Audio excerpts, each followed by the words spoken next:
Chasen's restaurant on Beverly Drive had been feeding Hollywood since 1936, and by the spring of 1955 it had accumulated the atmosphere that only decades of significant evenings can produce.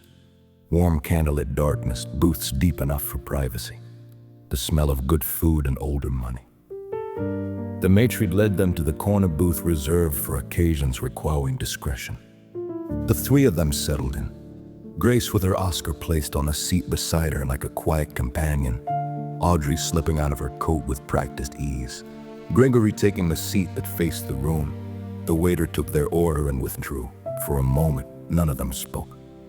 Outside, the city moved through its evening, unaware that in this corner booth something was being said by the absence of words that none of them were quite ready to convert into language. Have you ever sat with people you trusted completely and felt the relief of not needing to fill the silence? It was Grace who spoke first, and what she said was not what anyone expected.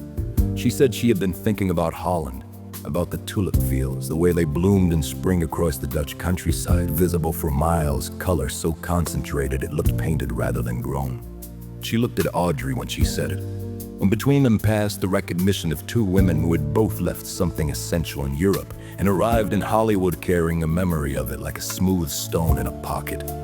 Gregory listened the way he always listened, to what people say when they are saying something else. Beneath Grace's words, he heard a woman beginning, at the edge of conscious thought, to understand that she was moving toward a door she had not yet identified. Wait, because what Grace said next would make Gregory set down his wine glass and look at her in a way that Audrey would remember for the rest of her life. Grace said she was tired. Not the tiredness of a long day or a demanding role, but the bone-deep tiredness of someone who has been performing the version of herself the world requires for long enough that she has begun to wonder what remains when the performance stops. She said it the way you state a fact about weather. Gregory did not offer comfort because he understood what she had said was not a complaint. He said, quietly, that he had once been tired in exactly that way, and that he had found something which mattered more than the tiredness. And after that, the tiredness had become acceptable because it was serving something real. He said, you will find it too. None of them knew then that what Grace would find was a palace on a Mediterranean promontory and a prince who would give her a different kind of stage entirely. Do you remember a moment when someone's exhaustion revealed something true that the performance had been concealing? Audrey was quiet for a long time after that. Then she said she had grown up believing the purpose of duty was to survive. A resource like food or warmth, something you used to get through impossible things, that Hollywood had taught her something different.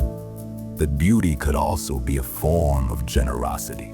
Something you offered outward rather than hoarded inward. She looked at Gregory and said, you taught me that. He said nothing. His jaw was set in the way that meant he was holding something carefully. Grace reached across the table and placed her hand briefly over Audrey's, and the three of them sat for a moment in the candlelit quiet of a conversation that had moved, without any of them choosing it, from words into something else entirely.